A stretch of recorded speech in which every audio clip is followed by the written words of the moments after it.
बिस्मिल्लाहिर्रहमानिर्रहीम। अज दी सारी दिहाड़ी दा व्लॉग जेड़ा है ओ वड्डे भाई दे नाम। अज इन्हां को कुछ इंटरव्यू लेना है, इन्हां दो पट्ठे वड्डने ने, दो असी इंटरव्यू लेना है ते ओ इंटरव्यू तुसी मेरा सारा देख के जाना है। हुण असी इस टाइम भाई जी किधर चले हैं? पट्ठे लैन चलो।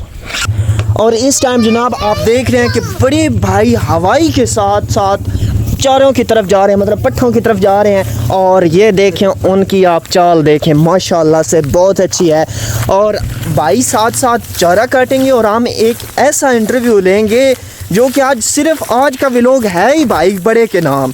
इसके अलावा इंटरव्यू के अलावा कोई और बात नहीं होगी आज के दिन के लिए, आज के व्लॉग में। ऐसे ही है पट्टे मेरे को बढ़वाने यस आपसे पट्टे बढ़वाने हैं। ये देखें दातर ऑलरेडी यहाँ पर ही पड़ा हुआ है, लेकिन इसको मेरे ख्याल से भाई जंग लग जाएगा यार, ये इधर नहीं होना चाहिए। आज सारे दिन का ये बेचारा इधर पड़ा है और ये अभी तक गर्म भी हो गया हुआ होगा। इसमें आप क्या कहते हैं? ये ना गर्म हो गया ना, टाइम ना वाली। अच्छा चलो ठीक है। अच्छा भाई आज का सबसे जो पहला सवाल है ना आपके साथ, ठीक है ना बेटा? साइड पे हो जाओ साइड पे यार की कराने है? कोई बात नहीं टेंशन नहीं लेनी। अच्छा आज का, अच्छा आप एक बार हवाई मार लेना है, उसके बाद आपसे बात होती है।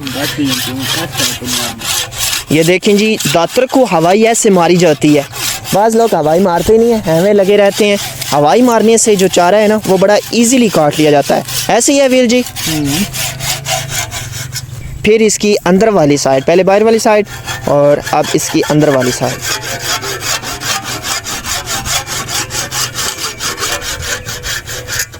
और जनाब आप बड़े भाई का इंटरव्यू स्टार्ट करते हैं। अच्छा भाई साहब से पहले आपसे सवाल मैं ये पूछने जा रहा हूँ, पंजाबी के अंदर पूछते हैं, ठीक है भाई जी? तुसी केड़े सन में टिकटॉक स्टार्ट की आई?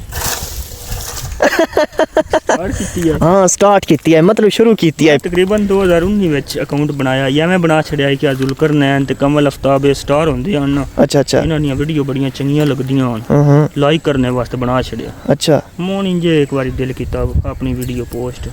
हुण अपनी पुरानियां वीडियो वेखी दियां ना, मतलब 2021-22 वालियां ते बड़ा ही हासा जिहा हुंदा है। अच्छा की चवड़ा मार दिया।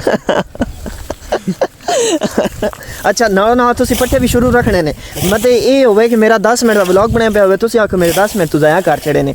अच्छा उस तो बाद तुहाडे तुसी टिकटॉक स्टार्ट कर ली जुलकर नैन उन्हां वेख के, ते तुसी मतलब कि टिकटॉक ते आने वास्ते कंटेंट दी जरूरत होंदी है। तुसी केड़ा कंटेंट फदया? अपना कोई कंटेंट नहीं। अच्छा जेड़ी अगे आ जावे, जेड़ी चंगी लगे वीडियो बना के आप ही वेख के चस लई।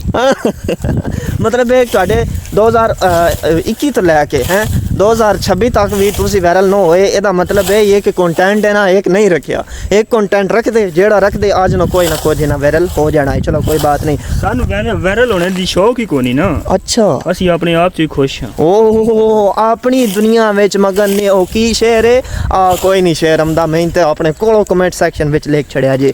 अच्छा उस तो बाद मैं इन्हां कोलों इस हवाले नाल ये मतलब कि जुलकर नैन तुहाडा टिकटॉक उत्ते जेड़ा ओपन सदीदा बंदा कौन है, किन वेख के तुहानू शौक? चलो जुलकर नैन कमल आफ्ताब दा तुसी नाम ले लिया, ठीक है। इस तो इलावा कोई मतलब जिन वेख के तुहानू शौक पैदा होया होवे कि मैं यार इन्हां और वीडियो बनाउणियां करनियां? वो भी कोई नहीं। अच्छा ठीक है। अगले दिन हमारे सिस्टम होया कि PSL दी टीम पूछी है, वो भी कोई पता नहीं। आज मैं ये पूछदा पिया, एदा भी कोई पता नहीं। चलो कोई मसला नहीं, साडे कोल बहुत सारे सवाल ने, बहुत सारियां गल्लां ने जिहड़ियां असीं इन्हां कोल पुछदे रहने, कोई ना कोई तो इन्फॉर्मेशन इन्हां कोल कढ सकदे ना। अच्छा सर मैं टिकटॉक ते किसे दा भी नहीं फैन। अच्छा एक अगर मैं वीडियो वेखने दिल करदा ते ओ वकार बेंडर दी वीडियो वेखण ते दिल कर पाउंदा। बाकी सारियां तकरीबन जेड़ा ना कोई बंदे हैं चंद ठीक ना, बाकी बारियां चवड़ा ही। ओ हो अच्छा तुसी बाकी छड्डो, तुसी इस टाइम रजब भट्ट जेड़ा ओ यूट्यूबर पाकिस्तान दे नंबर 1 यूट्यूबरां विचों एक है, ओदे बारे विच तुसी की आख सकदे? हैं एक नंबर है। मैं नहीं पता ओदा। ओहो ओ तुसी ओदियां वीडियो वेखदे हो?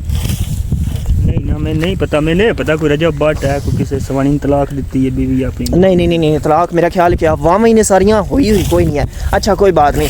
नेक्स्ट अगर देखा जाए शाह साहब, आपने जो कि टिकटॉक का सफ़र है वो कब तक आप स्टार्ट रखना चाहते हैं? कब तक आपका विजन है कि मैं कब तक बनाऊंगा?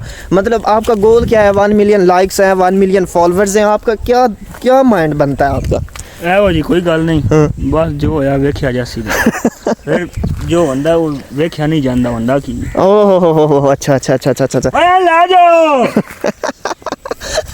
ले जाओ बच्चे अच्छा अच्छा मजीद आपसे मैं एक और सवाल करता हूँ कि मुर्शद आपकी जो एजुकेशन लेवल है वो आपने किस क्लास तक पढ़ा है आपने और कहाँ तक पढ़ना चाहते थे मगर पढ़ नहीं सके या पढ़ना चाहते थे पढ़ा नहीं कोई सका इसके बारे में कुछ आप बताएंगे यार सारी मास्टर निकलती सारी मास्टर निकलती अच्छा कौन से स्कूल ने आपको अपने अंदर जगह दी थी कि आप हमारे अंदर आला तालीम हासिल करें यार वो ना मार दे होंदे ते घरों स्कूले जानी रहना होंदा है रहना ओहो जमदे ही इतना आना बड़े ली नहीं करदा बस स्कूले जावी ओए ओए सारा मास्टर ना गुनाह है पढ़ता रहा नहीं पिछले सवाल का जवाब दें किस स्कूल ने आपको जगह दी कि शाह साहब आप मेरे अंदर आके पढ़ें गवर्नमेंट हाई स्कूल बोआसन अच्छा बोआसन में आपने तालीम हासिल की ठीक है मतलब भाईजान आपने कितनी क्लासें की हैं फिर भी रेड खेड़ कर मैं यार वाह की अच्छा याद ही को नहीं है उस वक्त क्लासां दी गिनती होंदी है पर 1 2 3 4 5 6